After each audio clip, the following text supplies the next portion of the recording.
Good morning, everyone. The federal government instituted the Quarantine Act, which meant that anybody arriving to Canada needed to self-isolate for 14 days. And I don't know if the federal government has made the provinces come up with a plan to help people self-isolate or if the provinces are doing this by themselves. I know Ontario's got a plan for this that is including hotels, and BC does as well. Here's the Vancouver Sun reporting. Over 100 quarantined at hotels after BC screens international arrivals. 108 people have been placed in quarantine in hotels after BC initiated a COVID-19 screening procedure at the Vancouver airport and land border crossings to the US. Doesn't mean they've got COVID-19. It just means, the federal government does its own COVID-19 screening, which assesses symptoms and sends people to a federal quarantine facility. The federal screening comes first and is the most important test. The BC screening is designed to catch people who do not have a proper plan to self-isolate after coming into the province from abroad. Quote, when a person arrives at YVR airport through international travel or through the land border crossing from the United States, they're required to fill out a self-isolation form, explains Ravi Conlon, NDP MLA for Delta North. It's basic information about people, where they're going to be staying. It asks questions about who else is in the household. Is there anyone who may be vulnerable? It asks questions such as, have you thought about how you're going to self-isolate? How you're going to keep a safe distance from others? Have you thought about how you're going to get home? Have you made those arrangements? It forces people to think about all the measures that we want them to put in place. International travel has been drastically reduced in the pandemic, but there are still Canadians returning home. So far, we have about 2,700 people come through the process at YVR as of Friday, said Conlon, and we have about 8,100 people through the land crossing to the south of us. The program began April 10th, and 108 people have been placed in 14-day quarantine. In addition, 295 temporary farm workers from foreign countries have been placed in quarantine after arriving at the borders this week. That's not included in the main numbers in our program, but we have built overcapacity for them to be in hotels just for safety of themselves and of the community, said Conlon. All those folks are quarantined in the lower mainland, and they'll travel to their final destination. Only 13 international flights were scheduled to arrive at the airport on Friday, 7 from the US, 2 from Hong Kong, and 1 each from Japan, Taiwan, the Philippines, and Mexico. And I just wanted to show you, I've been talking a lot and saying that Canadians can't travel if they wanted to, right? And I just wanted to show you, I tried to book a plane ticket to Cancun, go down to Mexico for a quick party, right? Just 1 day return. And I put today, and then I put like 5 days or 7 days or something to look for all-inclusives or whatever, right? Anything, I was just trying to book a plane ticket. Maybe I chose the wrong country. Maybe Mexico is the wrong one. Maybe I can book travel to another country. I was just thinking, where do Canadians go, right? That's kind of where they go for vacation. So I apologize if there are countries that you can fly to, but you can't fly to Mexico, right? So that seems, strange to be continually allowing people to land from all over the world when we're trying to contain this pandemic, right? Doesn't that seem strange? Here's Scheer saying Canada must rethink relationship with China over pandemic. This is the same position he had before the election as well. He was saying due to China's, and this was the Huawei concern, the Huawei question. So he hasn't changed this. I'm not going to read through this right now because there's lots more to get to. We're moving on to the House of Commons. The House of Commons is scheduled to come back tomorrow. It doesn't look like Justin Trudeau wants that to happen. It looks like there needs to be negotiation in order for that to happen. But I wanted to point out this exchange and the fact that the official opposition takes place in the House of Commons. The questions that constituents want answered or not answered or not asked by the press and shouldn't be asked by the press, the people holding the government accountable have a mechanism to bring down the government, especially in this minority situation that we're in. So I think that it's really an interesting thing to have this exchange happen. Here we go. Rachel Alio. She's a journalist, online politics producer, CTV News. Okay, just so you know. And she says, on the question of why the PM can't give his daily update on the House of Commons per CPC proposal for in-person sessions, Trudeau says it's important Canadians hear directly daily updates from the government and allow journalists to ask questions. Says fully reopening Parliament, not a good idea. So essentially, he's kind of positioning the journalists as the official opposition. We need to talk directly to Canadians, and you journalists will ask the questions. And by the way, here's a couple $1 billion payout, right? Like the bailouts for CBC, the bailouts for the newspapers recently. I mean, it's a lot of money, right? It's a lot of money, and it just seems odd positioning all of this. Back to this. Discussions continue about the compromise given the ticking clock leading up to Monday when the session is supposed to resume. That's obviously not happening. To be determined what the plan will be. Trudeau says essentially that other than the Conservatives, there's some agreement about a limited weekly in-person sitting, and that the Tories wanted to sit 4 days a week is too much given public health concerns. Okay, and here's an article about it all, CP24. And I want you to, the positioning on this is really interesting as well. It begins with COVID-19 deaths, and it ends with COVID-19 scares, and the article is titled, Deadline Looms for Agreement on Reopening the House of Commons. Now, I understand that we closed Parliament due to public health concerns. However, here are, and I did this yesterday, I've got my sources here, link will be in the description, you can come and have a look at it if you want to, but here are the number of cases and number of dead for a whole bunch of countries, lots of early countries that were worried that they were going to be the next outbreak outside of China, Singapore, Taiwan, and Taiwan has only 6 deaths, and Singapore 11 deaths, and Australia 69 deaths, and Canada's up over 1,300 deaths. And this was done the other day. I should put a date on these figures, I suppose, and the date would be the 17th. So, but these numbers speak to a proactive government doing what's necessary, and we should be finding out what they're doing and instituting their policies here. Instead, we're relying on a full lockdown and Parliament not reopening. And as I said, the people who are supposed to hold our government to account have the power to bring the government down if the answers aren't good enough, right? And maybe that's true. China is more responsible for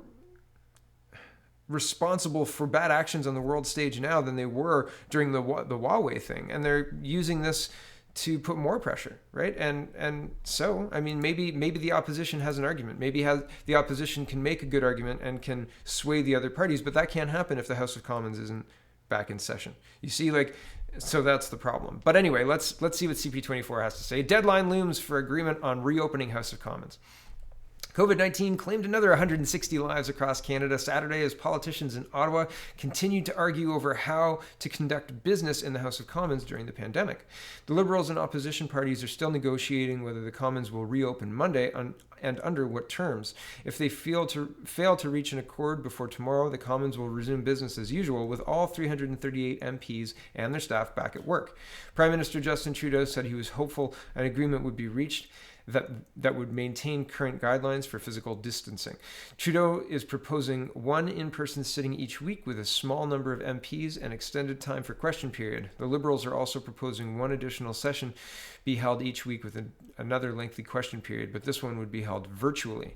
This concerns me. We have no guidelines for a virtual parliament, and when there are no guidelines, there are no rules, and we've seen what Trudeau does in situations where there are no rules. He takes advantage and he pushes it, and this is no different. And I think that the idea of holding a virtual parliament could potentially be fine if you hammered out the details in a physical parliament first. But if you rush this, you will. I think we will be nothing but sorry. I think that would be a very, very big mistake. I do not agree with this one iota, not one bit.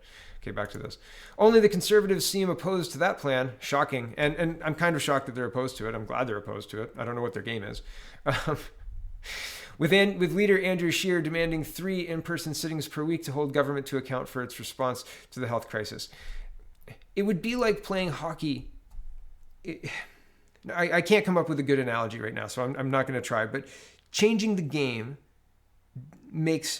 disadvantages everybody else, right? The people who are in charge, and at this point in time, Justin Trudeau is in charge.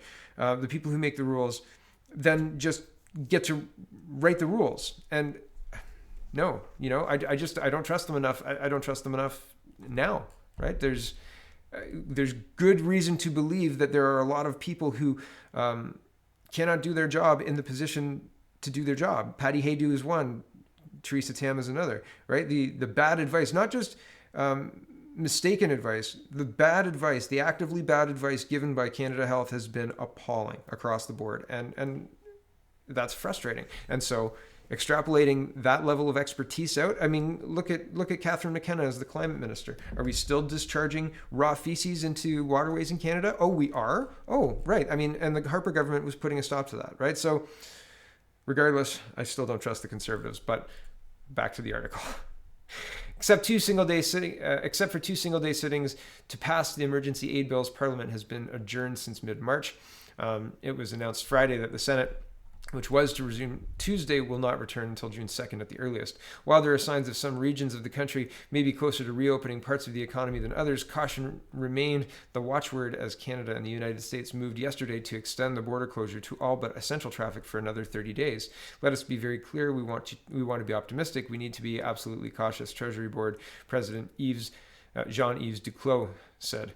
The total number of confirmed and presumptive, right? So it could just be, I mean, who's presumptive? What are the qualities there? COVID-19 cases in Canada rose by 1,456 to 33,383 yesterday, with Quebec and Ontario accounting for the vast majority. Sad reminders of COVID-19's deathly threat were heard throughout the day as case numbers continued to climb in Canadian nursing homes and prisons. In Quebec, 125 military personnel with medical expertise geared up to deploy to devastated nursing homes in the Montreal area after Premier François Legault issued a plea to Ottawa for help from the Canadian Armed Forces. And this was on the 19th of April, which is today. So when you position something like that, I just Googled leading question. A leading question is a question that leads the witness to the desired answer. Did you hear the customer threaten to shoot the bartender? Yes, versus what did you hear? I heard the customer threaten to shoot the bartender, right? So this seems like a very loaded article, right? A leading article, right? Deadline looms for agreement on reopening the House of Commons. But first, let me tell you how many deaths there are across Canada for COVID-19, the reason that the House of Commons is closed. Just seems a little bit leading to me. Construction work continues on Parliament Hill, even as MPs and senators are told to stay away. Is construction work that necessary? Is that an essential trip? And if it's an essential trip, do you not think democracy is an essential trip? Do you not think that it bears our MPs to be at least as courageous as the construction workers who are building the new House of Commons on Parliament Hill? Right? Is that not expecting? Is that expecting too much? To phrase it correctly, and right, like, shouldn't our elected officials and not be willing to go in there and breathe moistly on one another, but shouldn't they be willing to go in there and do their job, put a mask on and do their job? You know, be as safe as they can, wear gloves, wash your hands, do your job, right? Like you're asking the construction workers to do.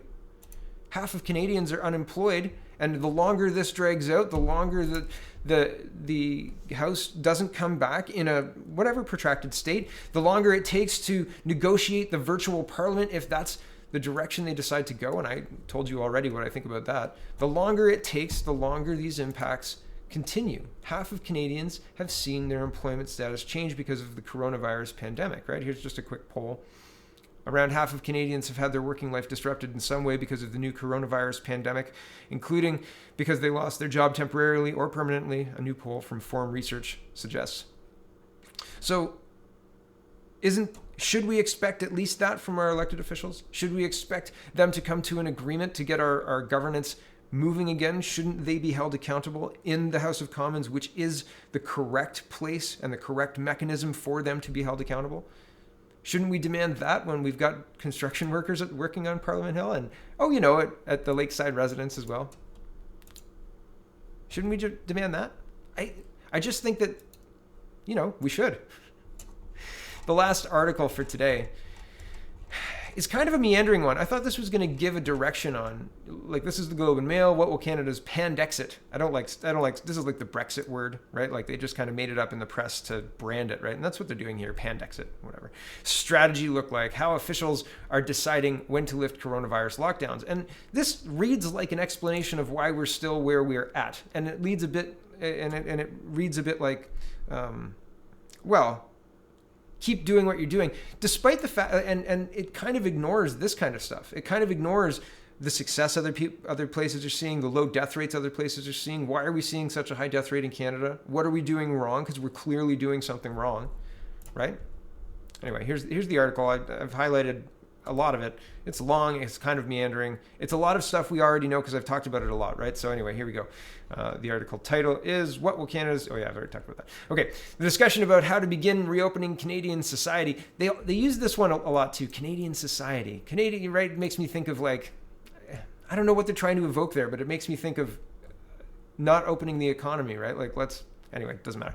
Is ramping up even as the country has yet to pass the peak of the pandemic that has shut it down. How do you know, Globe and Mail? How do you know that? Okay. In the provinces with relatively low COVID-19 rates, governments have started to publicly express optimism about lifting restrictions. Saskatchewan Premier Scott Moe has said he hopes to release a plan for doing so in the upcoming week. Prime Minister Justin Trudeau and other federal officials, meanwhile, have emphasized Canadians will need to maintain current physical distancing measures for at least several more weeks, even as they're increasingly being pressed to communicate a plan and timeline for the resumption of normal activities. But based on interviews this week with a wide range of sources, including senior political officials in Ottawa and provincial capitals, the infectious rate and economic experts both here and abroad, Canadians should be braced for a potentially frustrating and anxiety-inducing second phase of the coronavirus response. I wasn't going to read that because of the last sentence, but I decided to include it just because it goes to the same thing I was saying at the beginning, the positioning of the article, right? It feels like they want you to be anxiety-induced, right? It feels like they want you to be frustrated. Anyway. It's weird, just like positioning the whole thing this way. Anyway, back to this.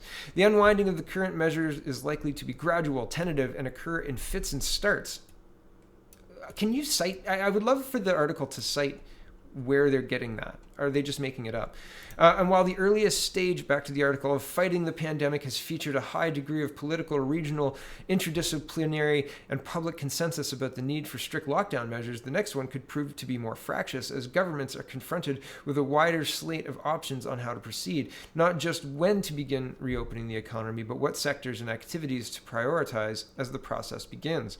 In a way, just closing everything down was probably easy compared to what we have to do now, says Bet Sander, a specialist in health economics with the University of Health Network in Toronto. Keeping citizens in a perpetual state of lockdown until there's a vaccine, a highly effective treatment, or some other way of eliminating COVID-19 as a deadly threat, and accepting the economic, social, and other health consequences that would entail is recognized by all concerned as not being a viable option. From the rational point of view, that should be the approach, said Elizabeth Puckhammer-Stokel, head of virology at the Medical University of Vienna and part of an expert panel advising the Austrian government, which has been among the first in the Western world to begin rolling back restrictions. From the practical point of view, you can't keep people locked up for a year. But since there's still so much we don't know about the virus's characteristics and how it can most effectively be contained, Canadian governments are still very uncertain about what they can reopen without allowing a second or multiple waves of the virus to overwhelm the healthcare system. There's also a lot of work still to be done to ramp up testing and tracing capacity, which means governments are a long way from having the level and consistency of data that they would ideally inform those decisions. While there's hope that the countries further ahead on the pandemic curve can help point the way for Canada, officials are struggling to communicate what the coming months will look like here, somewhere between the current societal freeze and anything approaching normalcy. So I was looking for something from the Globe and Mail, and they've told me absolutely nothing I don't know, right? Like, it's just kind of weird. Back to the article. Nobody knows what it is. It's not this, but it's certainly not what we're used to, says Isaac Bogach. Excuse me if I've got that wrong, an infectious disease specialist at Toronto General Hospital who has been providing advice to the federal and Ontario governments. There's no playbook, no one right path. And here's a bunch of graphs. I scroll down a little bit. Disease modelers have emphasized the need to remove restrictions step by step, with at least 2 weeks between steps corresponding to the incubation period of the virus, giving health officials time to gauge whether COVID-19 is likely to come roaring back. That is suspect to me too. Is there anywhere that has done this? Is there anywhere that these guys can point to that says they had success with opening a few things up and waiting 2 weeks? Sweden never closed anything down. Taiwan has, as far as I know, kept everything open as well. Singapore, except right at the beginning where the press was saying that it's going to become the next Wuhan, it never got to that level. So I say again, what are they doing that we're not, right? At what period do you demand some kind of like modeling to show that this is the way to go without trying anything else, right? Lockdown is the only way to do this, except for not everywhere's going with that direction. I don't know, man. There's a lot more questions than answers. I don't like that. It just makes me think that there's more to this. I don't know. And I'm not saying nefarious more to this. I'm saying that there's more that we don't know.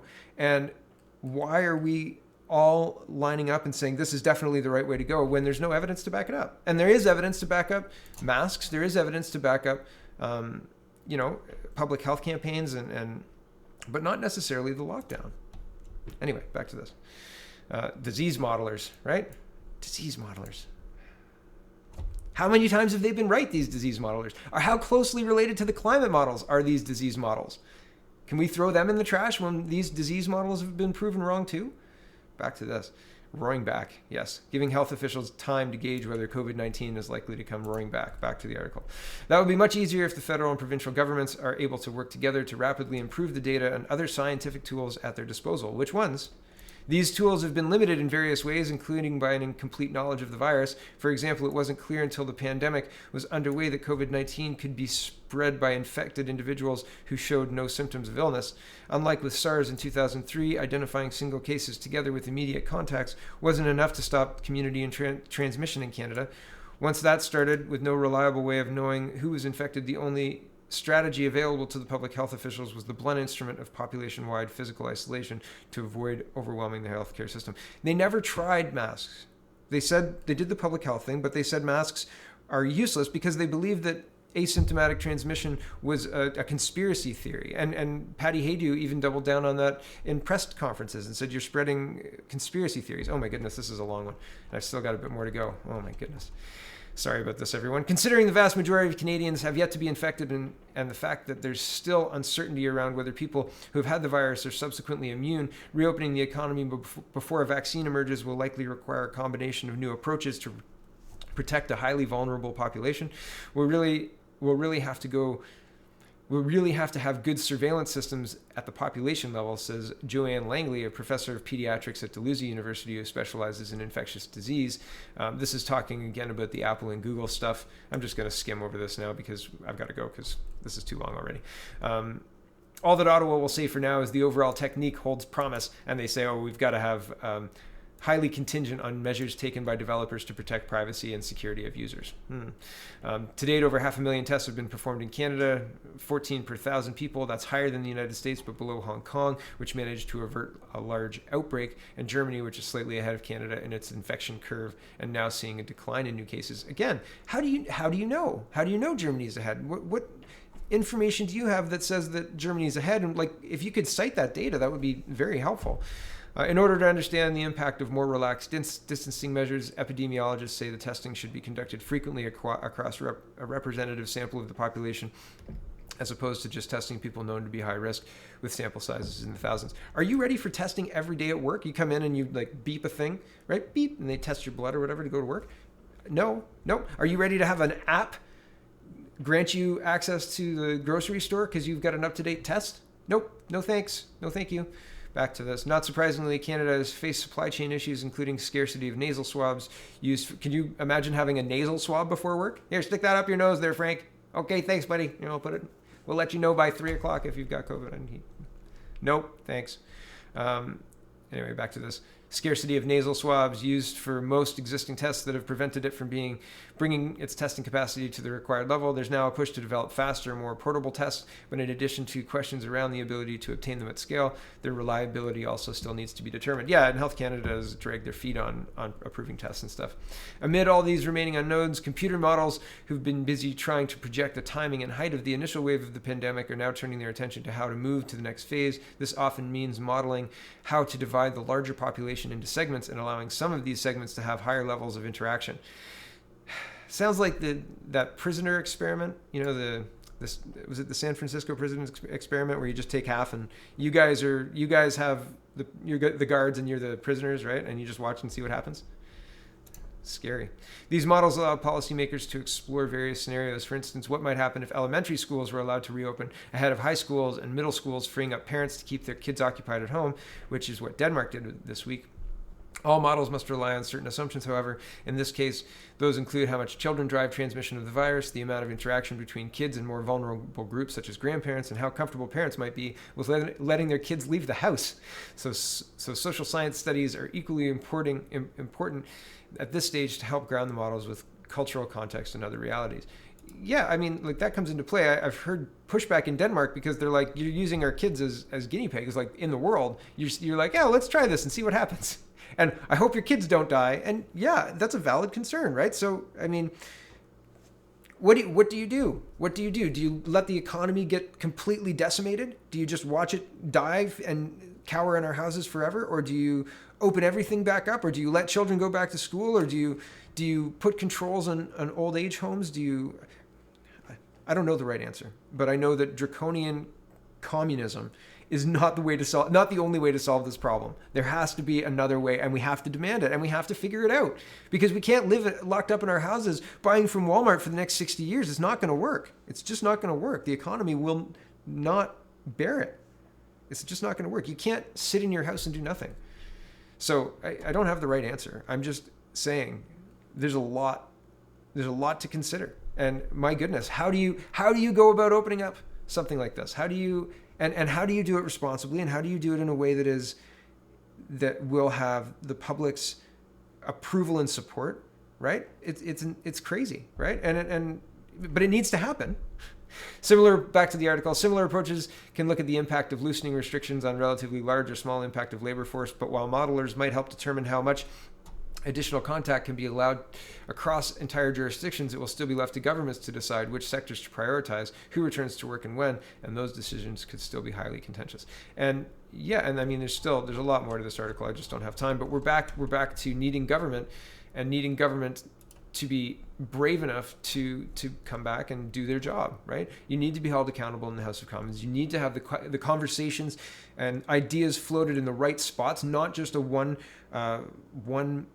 mouthpiece to the press and have the press say, what do you think about this? What do you think about this? What do you think about hydroxychloroquine, right? I mean, it's been so politicized and not looked at in a way that is responsible across the board, from our government to the United States government, in the press, around the world. And I mean, it's being used by governments, France, Spain, South Korea. It's being used. So, I mean, it's an interesting thing to be contentious. How is that contentious? How is a potential cure? And do we know the right answers? Do we know for sure? Absolutely not. We're still living this, right? So who knows? But shouldn't people try? Shouldn't people be held accountable in the proper mechanism, the proper way, in the way that we've done it? Anyway, this is too long already. Sorry, everyone. Thanks for watching. Check out CanadaPoly.com. Check out CanadaReport.co, and have a wonderful, wonderful day.